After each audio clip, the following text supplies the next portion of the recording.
So it's my pleasure to introduce Guillermo Pineda. Guillermo is a double degree MA Global Studies candidate at Leipzig University and Roskilde University. He founded the Center for the Study of Capitalism in Guatemala and has studied and promoted objectivist philosophy for several years. I now turn it over to Guillermo, who will complete his two-part series, The History of Capitalism.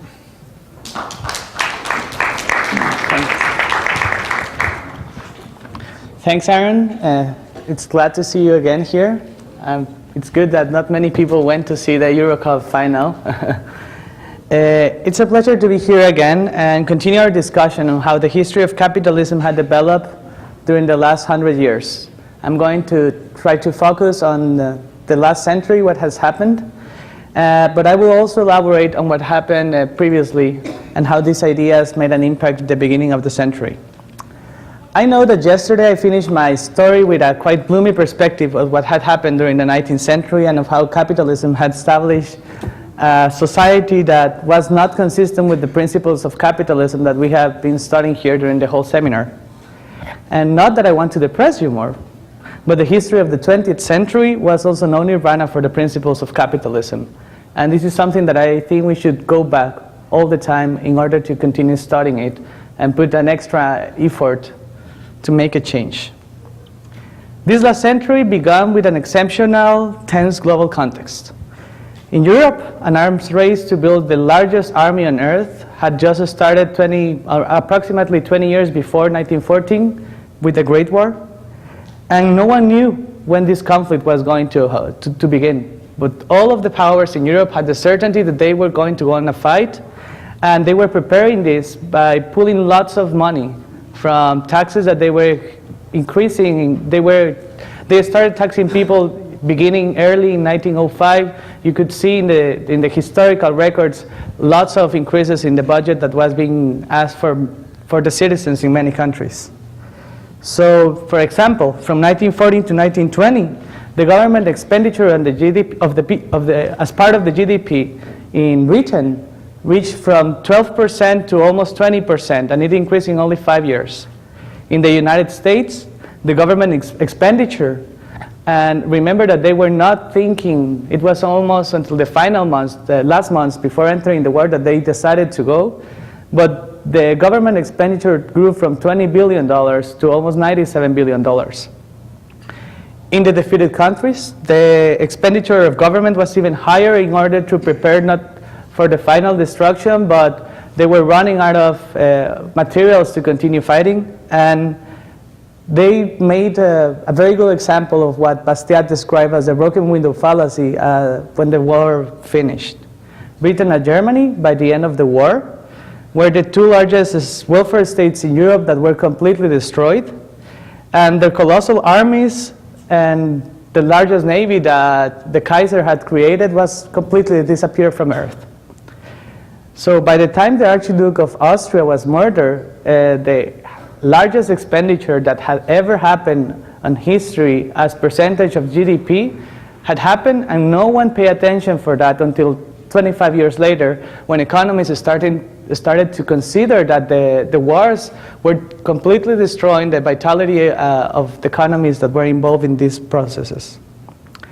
So how this arms race was brought up and how the world went into war can only be understood by taking a close attention to the relationship between government and individual rights in the previous decades, and how this relationship started to be granting more space for government expenditure via the discourses of protection, nationalism, and import security that we are now we easily can understand now. So if we theorize from a capitalist perspective, as a result of the Great War, we could argue maybe that there were no winners.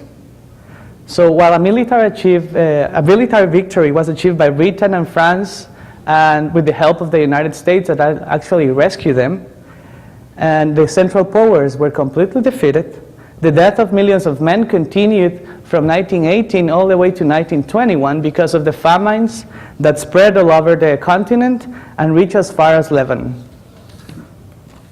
It is difficult to identify how these deaths were, well, not necessarily a direct consequence of the war, they did were a result of the ideas that were supported by the elites of late 19th century Europe.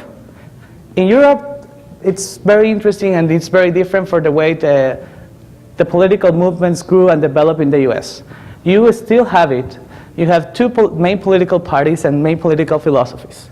On one side, you have the conservatives whom all through the 19th century were, you could identify them by referring to people who support nobility and their privileges, people who were pro-absolutism, autocratic, and who consider mercantilism as the best system in economy to deal with their colonies. And they allied with the liberals. Liberals in the European context referred to those who supported autocratic and paternalistic welfare states, in which nobility privileges were, while reduced, were also eliminated only for the benefit of a larger power of corporate bourgeoisie. In collaboration, these two groups blamed during the whole century the price rises and mass impoverishment upon government inaction and with the deregulatory reforms introduced by some liberal minorities. Their goal was to control the remnants of free market price setting and extend government monopolies that had not been lost entirely during the previous years. During the 19th century, the impact of classical liberal theorists and political economists was to a very large degree much more smaller than we currently can imagine, and in many places was completely non-existent.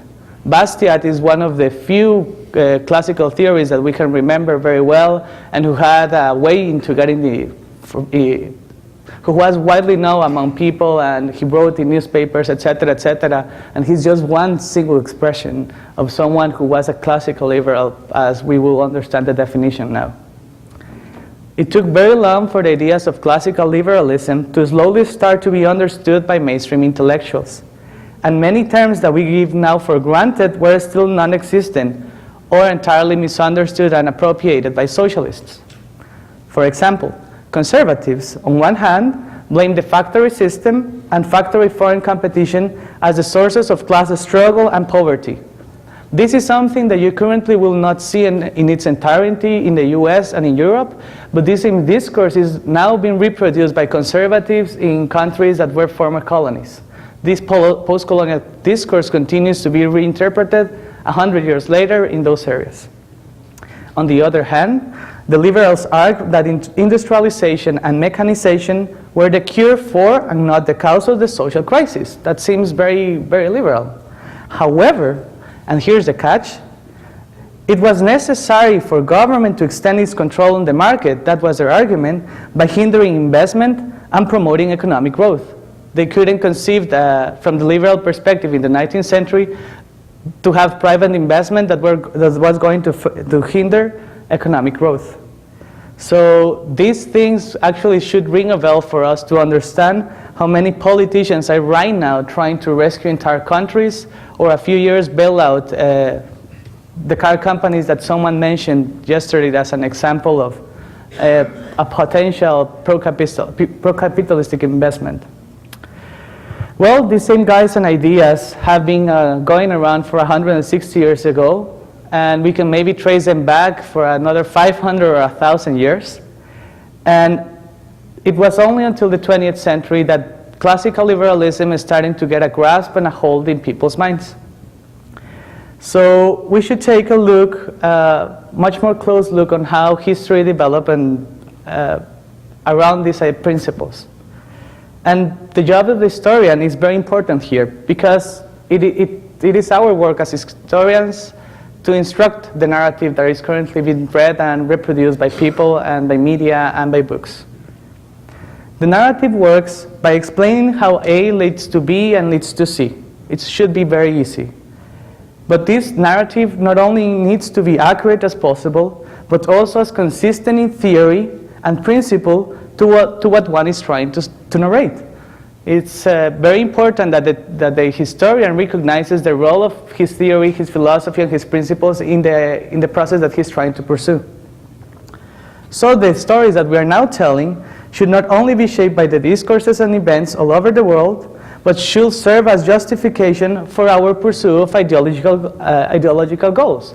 I would say all the time that if I'm telling and narrating a history and a story, I will try to bring an explanation that will show how economic freedom, laissez-faire capitalism, etc., has benefited in a specific time of period of history, or how it didn't work, and by which reasons.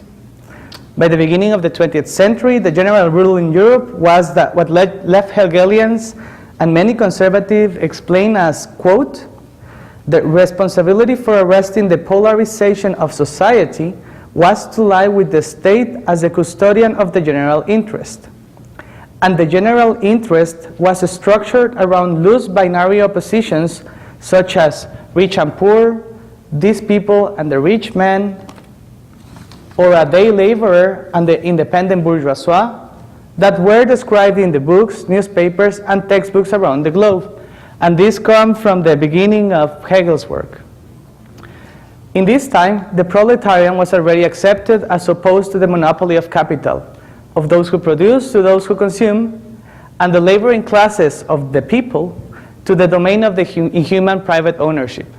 This, for some reason, was never completely eliminated from the discourse of historians, and it continued to be reproduced during the 20th century. One of the best examples of how this so-called capitalist system was seen by Marxists and Hegelians is a very interesting debate that it has been widely forgotten. And it occurred between Arnold Ruge, a Marxist, who, not an entire Marxist, because he was during that time a friend of Marx, who had more a different socialist perspective based on the French anarchism. And it began, this debate took place in Prussia in 1840. It began with a rueful piece that was published in the journal Forwards in Germany. Ruge argued that the weavers and proletarians uprising that had occurred in Prussia during the previous months had been a mere hunger riot that possessed no serious threat to the political authorities in Prussia. Karl Marx responded to his former friend's reflection with 2 long articles in which he put the contrary case, arguing with what almost sounds like Prussian patriotic pride that neither the English nor the French worker uprisings had been as theoretical and conscious in character as the Silesian revolt. Only the Prussian, Marx announced here, had adopted the correct point of view. And in burning the company books of many important German families, he suggested that the weavers had directed the rage at the titles of property, and thereby struck a blow not only at the industrialist himself, but against the system of finance capital that underpinned him. With these 2 articles, Marx managed to get the discourse of nationalism for the first time and concretize it on how revolutions should work and develop in order to bring the national discourse in the fight of the proletarian.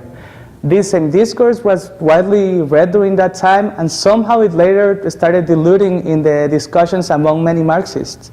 And by the end of the century, no one would have, already the people gave for granted that the proletariat belonged to a specific nation, and that this nation had a right to fight for the revolution against the industrialists.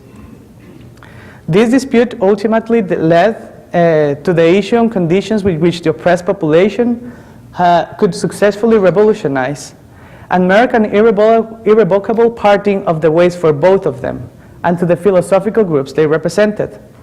The bitter social conflict over resources gave off a negative energy that quickened the pace of political differentiation and secured the emergence of autocratic welfare states in Europe that based their request for money from the people in nationalism. As they comprehended the way the system worked, labor markets, which are people, made products and got paid for their work by the goods and services markets. These are companies, firms, corporations, monopolies, etc., which then they sold the product back to the laborers. To them, products were made indistinguishable of the why the products were being produced or from their source of origin, aka the destruction of wealth by acts of war or by artificial demand, government autocratic regulation.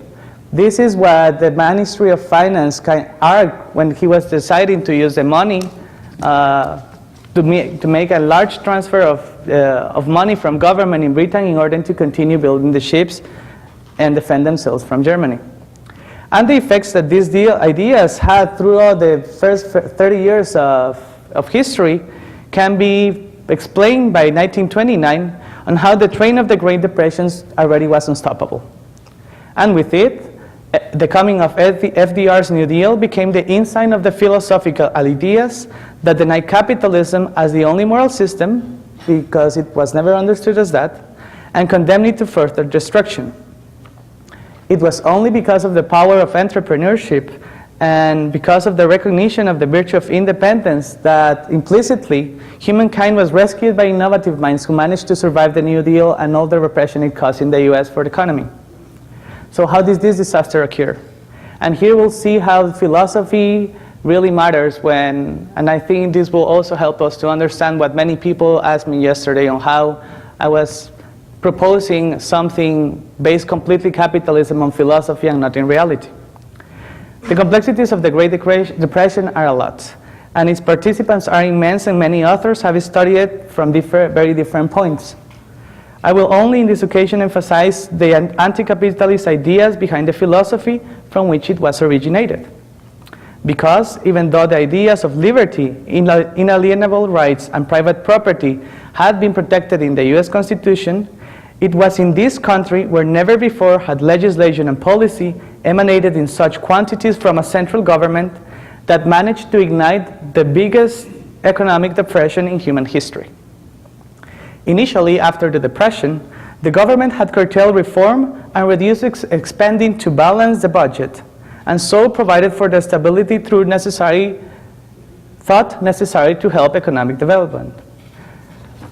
However, the activist New Deal reversed that pattern in its effort to lift the country out of the so-called hard times and so altered American social and economic power forever.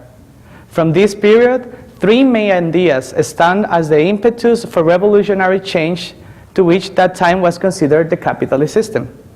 First, the nation in the 1930s had sunk into the deepest economic depression and an unprecedented catastrophe that called the measures that would be necessary to break down all constraints in the use of federal powers. And this was pushed by FDR's government. Second, an arsenal of progressive reform ideas that had been frustrated during the conservative years following World War I was available to resolve depression issues. Third, large numbers of racial and ethnic minorities had gained a strong enough position in American life to be ready to redress their long-standing grievances and disadvantages inspired by the ideas of Marxist dialectics. By adding these affected Republican victims of the Great Depression, reformers and minorities, mostly in northern cities of the country, joined to the traditional working class and southern democratic constituency that the New Deal had forged, that the New Deal managed to join together and form an irresistible voting bloc.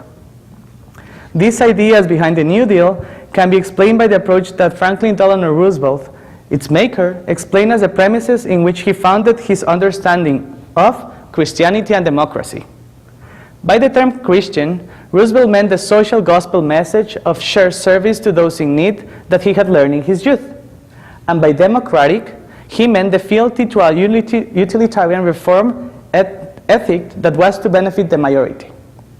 Further, while on one side, Roosevelt's youth in the countryside and his admiration for Thomas Jefferson tied him to the decentralization ideal, he proclaimed in Wilson's New Deal platform, that was proclaiming Woodrow Wilson's new freedom platform, of a nation rooted in small towns and family farms. At the same time, FDR accepted Theodore Roosevelt's new nationalist argument that large concentrations of economic power were a feature of modern life that the government, through expert guidance, should harness to serve the general welfare. As you see, you had here two contradictory principles that created the ideal formula for chaos that was to come years later. Here I need to make a stop because it was very shocking for me to learn last week how these same cooperative ideas are being now still defended by a group of classical liberals who aimed to advance free market ideas and its utilitarian benefits by demonstrating how it creates and gives social justice. There's a new group of people who are trying to redress themselves as the Arizona School, I think, with many economists who are part of it. Their argument of this new classical liberal theoretical approach is that property rights are best defended not in terms of self-ownership or economic efficiency, but as requirements of democratic legitimacy. And by democratic legitimacy, they understand it as to be comparable to social justice via free market fairness. These liberals argue that this fairness is the result of a twin commitment to economic liberty and a fair distribution of goods and opportunities, and that as such, it is morally superior account for liberal justice. Of course, as you may expect, these presenters of these ideas did not define what the term social justice meant for him, nor he cared to explain how free market institutions provided for social justice. He just argued, very similarly as Roosevelt did, more than a century ago, that this was the best way of getting the support of those who mistrusted the market from actually helping the majorities. Further, it was by following this utilitarian discourse that one or more presenter tried to make a moral defense of capitalism, in which he didn't even consider including all the philosophical work that Ayn Rand had done as the first person that made a defense of this system. When I inquired him why he had left her works out, he dismissed her works by saying that they were the worst available option to do appealing advertisement of the sexiness of capitalism, and that Ayn Rand didn't offer an explanation of how markets rewarded and encouraged virtuous behavior. For the presenter, as has occurred during the last decades with many classical liberal defenses of capitalism, the markets were like living organisms or arenas that exist independently of individuals and which created meaningful social relationships that develop into strong bonds of virtuous cooperation. This is an argument that has been continuously going back and forth, and you see this pull between classical liberals who still, many of them, not all of course, who haven't decided how to stand up on it. As unfortunate as it was to listen to their talk, these classical liberals who had made a great advance for liberty as being advocates of a free market were at the same time ignoring that what made the principles behind capitalism and free market was not its massive social benefits, but its foundation on individual freedom and the security of individual property.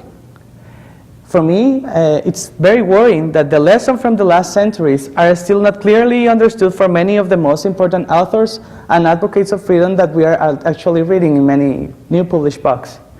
But it was also very worrying to see how many people liked the idea that they were presenting. In the answer from many of my colleagues who were also doing their postgraduate was actually to ask him how can they join this program and support their discourse of how social justice can be achieved via free market. So if I go back to our historical review of what had happened in the 30s, in many ways what occurred was a result of a group of people who aim at achieving social justice without noticing that in the process they were dynamiting the foundations of individual rights and laissez-faire capitalism. In the US, with this voting bloc that was created for the New Deal, 30 million people, or 1/4 of the workforce that was previously unemployed, managed to gather together and proclaim themselves victims that were near collapse. The general public was already ready to this new torrent of legislation and supported the help for the unemployed, and immediately it came from the White House and its congressional allies. What this means is that the voters were willing to sacrifice their lives, future, and values for the benefit of the others in the form of a new legislation that was going to give social justice. During the 100 days of FDR's New Deal, a remarkable group of bright, mostly young people who wanted to be part of this promised action first started appealing to the public with similar discourses as the one the Occupy movement has been reproducing in the last years. In the period following the Great Depression of the 30s, the state played an increasingly prominent role in the destruction of the principles of capitalism, after the victorious allies of the World War II, engaged in a new period of ideological fight in which capitalism started to be identified with the altruistic New Deal society of the United States versus the collectivist and totalitarian control of the Soviet Union. Unfortunately, though I am quite sure that you already knew the effects and ideas behind the events I just related, I am pretty sure almost that you arose to this meta-narrative only after you had read and studied the most prominent books and works of many classical liberals and objectivists. This is something that not many of the other 200 million Americans or the 7 billion humans have done, and the leaders are not interested in changing discourse. Now, since history has been so wrongly understood, we need to find which is the best way in which we can study the previous historical events from which most of the information we have learned is entirely wrong, immoral, or contradictory. Well, how to do it? We can start by instructing ourselves in a meta-narrative that is based on the principles of classical liberalism and or of objectivism, depending on your area of specialization. By doing this, we will be able not only of explaining and theorizing the historiography of the world, but we will also be able to provide a meta-narrative that is consistent with the values by which we establish our opinions. And it will be only via a consistent meta-narrative that essentially will tell the reason why events and historical leaders acted in a specific context and moment of time, and what were the results of their particular decisions. Because the problem is that now most historians now only have vague notions of a meta-narrative based on consistent principles and values. Luckily, they now have a kind of consciously held ideology to which they can still go back. And there are many books of economists and politicians who are trying to do historical reviews from classical liberalism, and that's very good. But in the study of the history of capitalism that had been done previously by historians, the interpretation that they have done has started by acknowledging that the term of capitalism may be also wrong, evil, or inhuman in many as an economic system. And as such, they departed from the understanding of the nature and behavior of actors in what they define as capitalist systems, and they identified that a specific group of men act and behave in ways that made them be as evil and inhuman as the system in which they had grown up. This is the reason why FDR has been remembered as a leader or a hero for many that rescued America from a terrible depression when all the evidence has proven that that was not the case. And that is the same reason why the economic liberalizations and reforms done in Chile, which is a very good example back from the 70s, are not recognized as beneficial to the poorer classes of the country, even though the evidence shows that currently Chile is one of the Latin American countries with the richest and most stable economies. It is a fact that Chile made economic reforms and was politically very repressive. From a classical liberal or objectivist perspective, we would emphasize how the economic reforms enabled for growth, better life conditions, and increased savings. Also, from a classical liberal or objectivist perspective, we would agree that the political repressions of any type of dictator, while in many cases violated the rights of freedom of expression of opponents to the regime, also had a very important role in securing the rights of private property and respect of many aspects of what we call now the rule of law. Obviously, the securing of the property of rights of one group is never going to be better, or we will choose it, than the violation of the individual rights of other men. As historians, if we do this type of meta-narrative, we will acknowledge and emphasize that dictatorship and oppression is evil, and that a regime that violates the rights of freedom of expression is at the same time eliminating the innovative incentives for its citizens to create and produce. We will also recognize how the development of a new institutionalized police force can help securing property rights from this Chilean historical perspective of both the proprietors and laborers that in the context of a failed modern state would have never existed if Allende had stayed in power.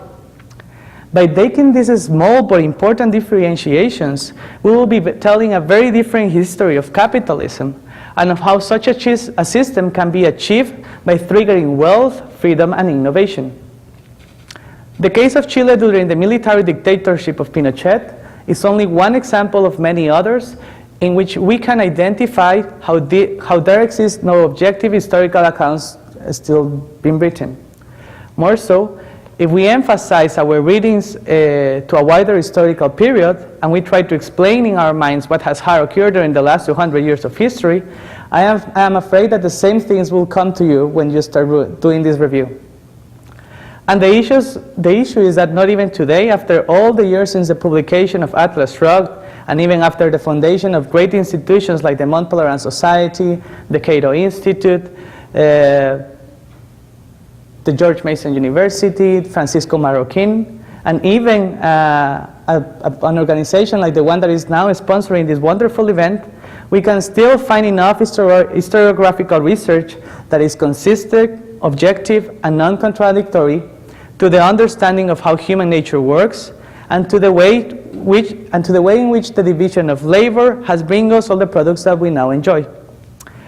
As a result, what has occurred with history after the last 100 years is that not only there is not available any type of historical account of capitalist developments that is based upon a theoretical historiography, but also many economists and political theorists are approaching today current problems without being consistent to what Ayn Rand required as a non-contradiction of terms. As I mentioned yesterday, I am proposing that we completely eliminate from our language any reference to the existence of capitalism as a social or economic system that has already existed, provided, and allowed for men to achieve a goal. My proposal is to inform and educate us very well in what capitalism should stand for and in how such a moral social system can exist if all individuals will finally have their rights and property protected by a moral government in which men will be free to pursue their happiness and extend their lives as long as possible. Yes, such a system is difficult to achieve, and many of you could think it to be something impossible. However, as John Galt said at the end of his speech, the world that we desire can be won, it exists, it is real, it is possible, and it is ours. My proposal is that we should start learning the history of capitalism, not by acknowledging that such a system has been practiced by a country or even by a small group of men in Earth, but that we should learn the history of capitalism as a history of the achievements in specific moments in time in which human action triggered by freedom and the right to pursue their happiness, managed to prosper and pursue their rational desires. A.J. Frank, who was one of the three big exponents of the dependency theory, he is also a Marxist, along with Immanuel Wallerstein and the Egyptian economist Samir Amin, proposed in an essay that we should stop using the terms socialism and capitalism. And his argument was that when you think of the history of development, the history of economic work in different parts of the world, we use the concept of capitalism, and it really doesn't make sense when one tries to explain how China is recently becoming a capitalist country, as many historians, academics, and politicians like to repeat. The use of the term capitalism here is meaningless, and instead what we should use to say and explain what has occurred in the world in the last 200 years should be changed for the principles of how free market, private property, free trade, economic development, etc., has been pushed forward in China.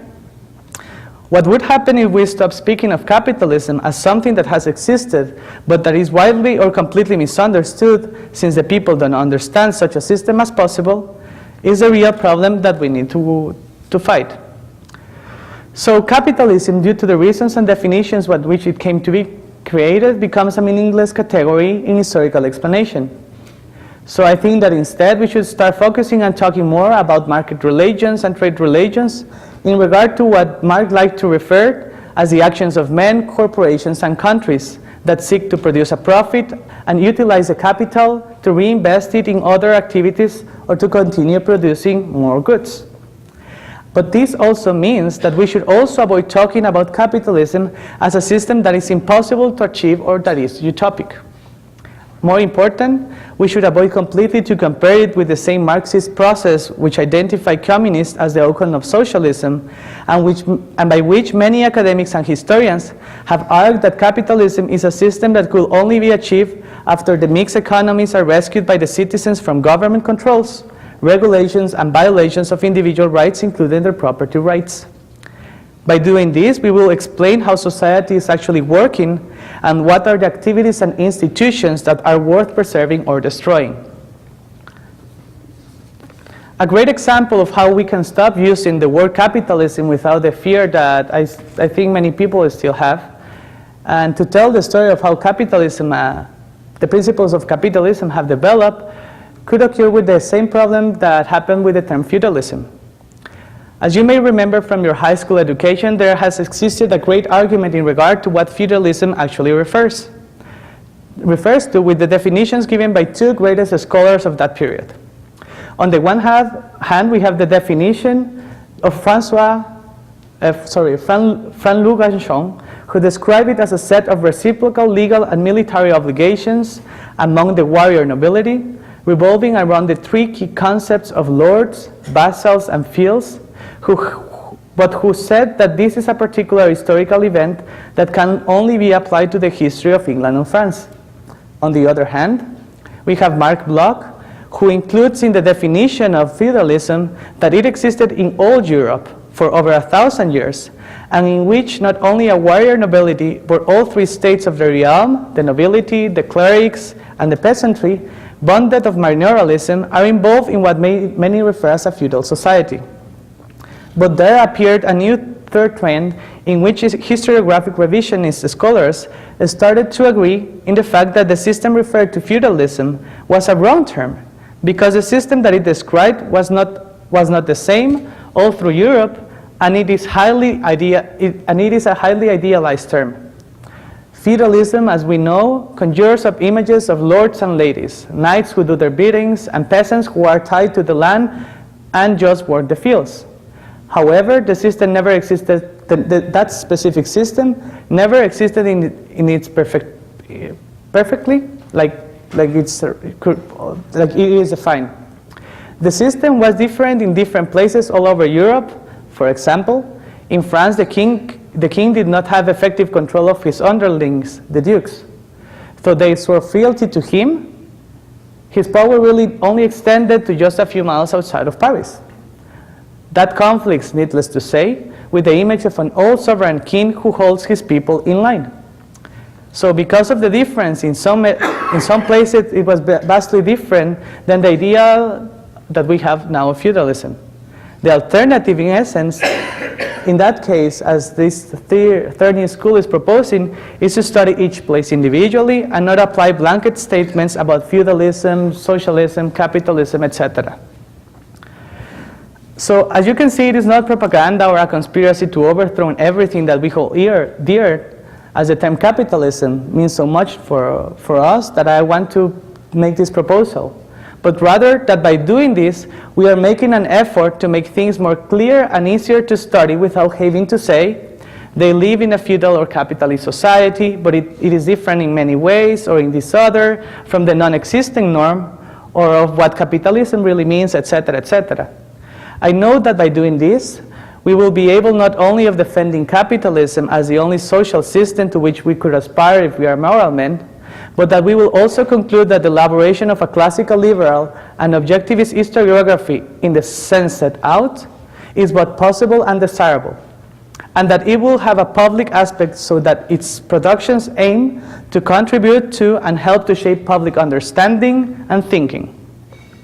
I want to conclude this lecture by quoting Friedrich Hayek, who wrote that, quote, "It is more than doubtful whether a connected history of a period or of a set of events could be written without interpreting this in the light not only of theories about the interconnection of social processes, but also of definite values. The writer who attempts it without being aware that his task is one of interpretation in the light of definite values also will succeed merely in deceiving himself and will become the victim of his unconscious prejudices." So, thank you. Great job. Well, let's do Q&A now. I think everybody knows the drill.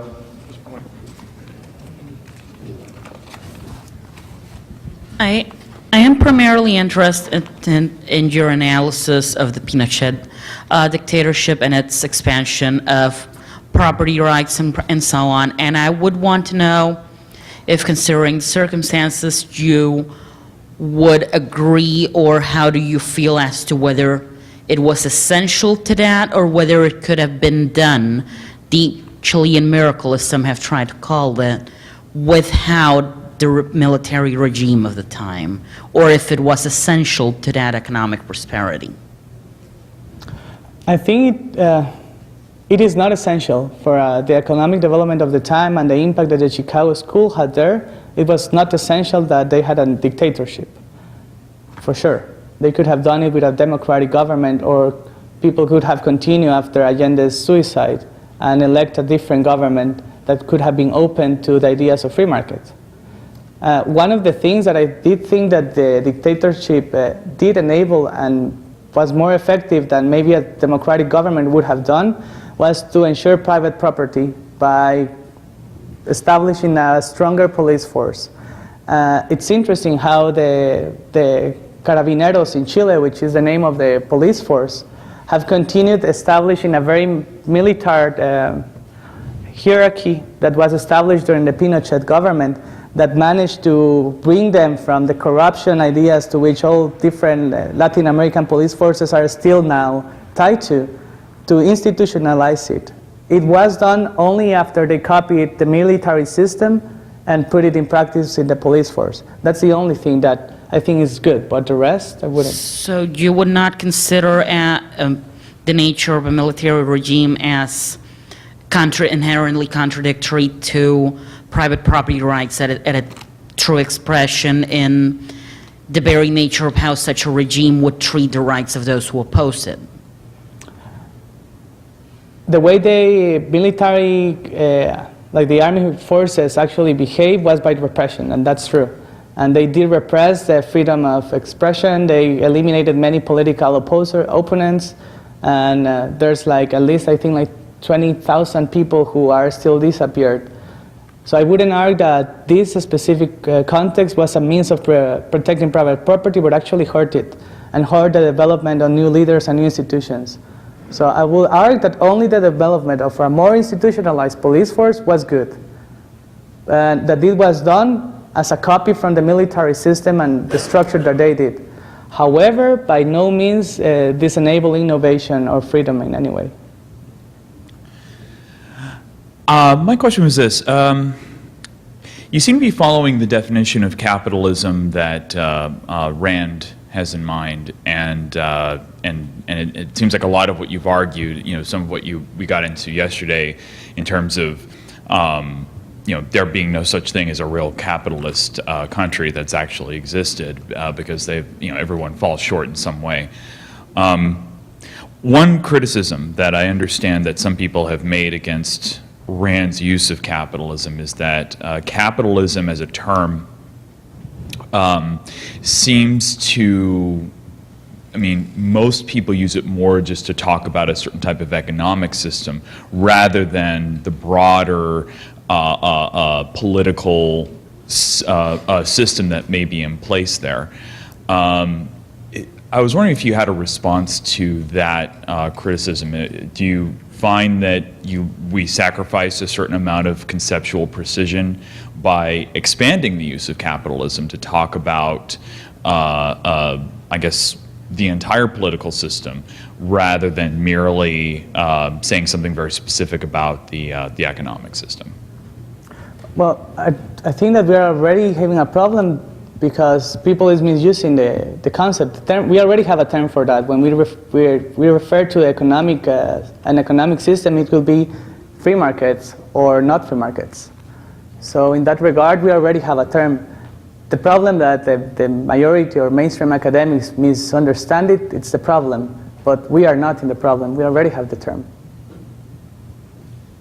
I have a question that was sort of precipitated by a previous speaker, Stephen Davis from SpaceX, and he was talking about his involvement throughout the entire company. And you spoke a little bit about the history of capitalism and the role that the division of labor played.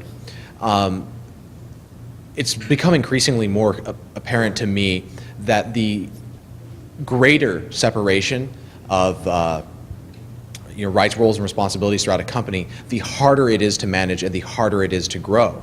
And I feel like that's actually possibly hindering what we're trying to spread as objectivists and capitalists, that the division of labor is not an end-all, be-all solution. Maybe we need to think of things in terms of people being jack of all trades and masters of some, rather than extreme specialists. If you separated him as an engineer from cost, then you have actually inefficiency as opposed to efficiency. So I would like to hear your comments on maybe that. It brings in some criticisms from the left, the mutualists, the communist mentality, and I think it lends a lot of credence to what we should be seeking to do as capitalists, which is efficiency. Yes, and the thing is also that the way the story was told, it did not talk about capitalism, but of a specific mode of production, which was called industrialism. The division of labor grew larger and extended a lot more, not because of capitalism or as a means to reach capitalism, but it was a specific and characteristic of a mode of production that was called industrialism, and then it started developing, and we have now different systems like service economy, etc., etc. And I don't know how to answer your question, really. Well, in terms of the history of the division of labor, then, you kind of touched on it. It was that the division of labor was extremely important in an industrial economy, but in a service economy, or one that does be able to utilize technology, it's maybe not as important? Is that what you might be saying? It's not as important because we managed to get more efficient ways of doing it. Okay, yeah. Great. Completely separate question is from before. You alluded to, you called them the Arizona School. There's a blog called Bleeding Heart Libertarians. Yeah. John Tomasi has just published this book called Free Market Fairness, although Tomasi is actually a Brown, not at Arizona. And it's an interesting new movement. You and I were just both at a conference where a lot of these people came and spoke and what have you. And I think that there are good reasons to have concerns about the nature of their project. But to treat it more charitably, I think what they seem to be after is getting at a way to explain to modern liberals that the free market capitalism is able to actually provide a lot of the things these people seem to care about. So I'm wondering if you have some some general thoughts, if I guess in terms of like an alternative, like is there a way in which those types of advantages can be explained to them in a way that nonetheless remains consistent with the principles of the ultimate justification for markets being liberty, rather than being more like these advantages that come more after the fact? I think there's a very clear way of trying to see how it works. Ludwig von Mises in Human Action makes two different definitions of capitalism that I like to contrast. On one hand, he says that capitalism is a system of mass production for the masses. But on the other one, he recognizes the individual core of capitalism as the bias for it. And I think this is what we are seeing, especially with HBO and all these groups. They are trying to justify the ends of the end result of a product, which is the division of labor, collaborating and producing something, and individuals choosing freely, in order to justify for their massive production and the massive benefits, without taking a clear attention to how many individuals are going to be hurt in that process. This group also, I think, falls in the fallacy of considering that liberals are different from us. They have the same ability of thinking and being rational as us. They are just confusing the terminologies they use.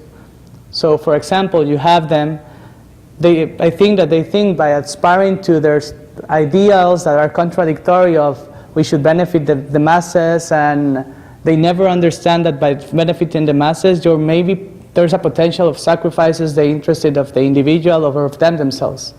So you could either try to win them by that contradictory discourse and somehow fall on your same shoe and hurt yourself while you're trying to tell this story, because you will never be able to demonstrate to them when they will see themselves in a moment in which they are the ones who are losing. They will see the same themselves at one point as the individual who got hurt for the sacrifice that he was going to give for socialism. And he will see that struggle there, and in that moment you will lose him again. However, if you manage to reach him and tell him, you know, it's evident, you just need to see that whenever you fight for yourself and your family, you're going to be happier, you're going to achieve, etc., etc. And that, yes, like explaining to a mother, now with the Obamacare change, I have a very clear example. She's liberal. She calls herself like communist. And we were in the same car and we are friends. But she likes to call herself a communist. And she said like, but how can you tell to me that Obamacare is something bad? It's going to help all of us. Now that it's passing, it's going to help all of us. She's a legal resident of the US. She has 3 kids. And she's one of the women that I know that works harder to get them to college. And I said, yes, right now it's helping all of us. And you could argue that. However, in 5 years from now, your kids, your most valuable, precious things, they're going to be paying for this. And the chances that these 2 guys will never be in need of profiting from this system are very high, because right now they're already 18 and 19 and they're going to be very highly successful. So yes, you can say and argue that this system is going to help all of you. And the poorest people and many Latino immigrants are right now living here legally. However, these kids, the new generations, are the ones who are going to pay for it. And I think I got to convince her that her point that, yes, while this system is benefiting the masses and it's giving the so-called social justice, it's at the same time hurting herself, little by little. So then we were in the car, oh, you've given me a good point. Yeah, I should think more about that.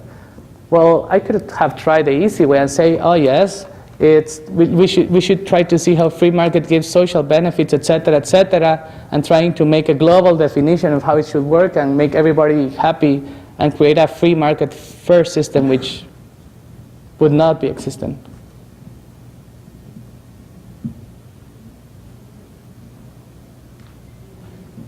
Yeah. So, thank you.